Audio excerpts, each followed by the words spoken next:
Madam. Good morning. Ma'am, எனக்கு ஒரு doubt ma'am. Last வீடியோல 8 to 11 வீக்ஸ்க்குள்ள பிளட் சுகர் வேல்யூ சொன்னீங்க. அது 110 கரெக்டா இல்ல 119 கரெக்டா மேம்? ஓகேம்மா, அப்போ சொன்னது ஒரு ரேஞ்ச் தான்.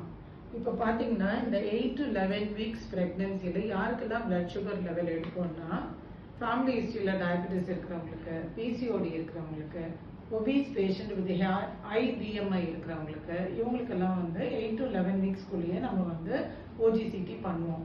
அந்த ஓஜிசிடியில் 2 hours கழிச்சு அவங்களுடைய பிளட் சுகர் வேல்யூ 119க்கு மேலே இருந்தாலே இவங்களுக்கு குளுக்கோஸ் இன்டாலரன்ஸ் இருக்குன்றத கண்டுபிடிப்போம். தட் இஸ் எக்கின்னு சொல்லுவாங்க, early gestational glucose intolerance. So இவங்கெல்லாம் வந்து பின்னாடி கண்டிப்பாக ஜிடிஎம்மாக மாறுறதுக்கு வாய்ப்பு இருக்கு. ஸோ இந்த லெவல்லையே அவங்கள நம்ம கேட்ச் பண்ணிட்டோம்னா அவங்களுக்கு வந்து என்னெல்லாம் ட்ரீட்மெண்ட் கொடுக்கலான்றதை கண்டுபிடிச்சி குழந்தைக்கும் சரி மதருக்கும் சரி ப்ராப்ளம் வராமல் பார்த்துக்கலாம்.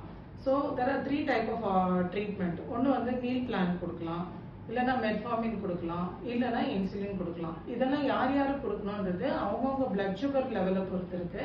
ப்ளஸ் அந்த டாக்டர் ஒவ்வொரு பேஷண்ட்டுக்கு ஏற்ற மாதிரி அந்த ட்ரீட்மெண்ட் ஆப்ஷனை கொடுப்பாங்க. மீல் பிளான் பற்றி சொல்லணும்னா லைக் ஒரு சிம்பிளாக ஒன்று சொல்கிறேன். நம்ம ஒரு கல்யாணத்துக்கோ இல்லை ஒரு பந்திக்கோ போனால் நம்மளுக்கு இலை போட்டு சாப்பாடு போடுறாங்க. அதில் ஃப்ரண்ட்டில் வந்து நம்மளுக்கு வந்து ரைஸ் வைக்கிறாங்க. நம்மளை தாண்டி தான் எல்லாமே காய்கறி, கூட்டு, சாலடு, மற்ற பொருள் எல்லாம் வைக்கிறாங்க. ஸோ இந்த மாதிரி சுகர் இருக்கும் போது நீங்கள் ரிவர்ஸில் தான் சாப்பிடணும். அதெல்லாம் சாப்பிடுங்க, ரைஸை கம்மியாக சாப்பிடுங்க. தட் இஸ் மாவு சத்தை எப்பவும் கம்மியாக சாப்பிடணும். இப்படி சாப்பிட்டீங்கன்னா உங்களுக்கு சுகர் லெவல் வந்து கம்மியாகிறதுக்கு வாய்ப்பு இருக்கு.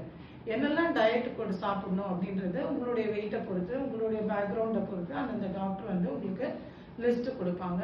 ஸோ நீங்களும் ஆரோக்கியமாக இருங்க, உங்கள் குழந்தையும் ஆரோக்கியமாக இருக்கட்டும். Thank you ma'am. தேங்க்யூ.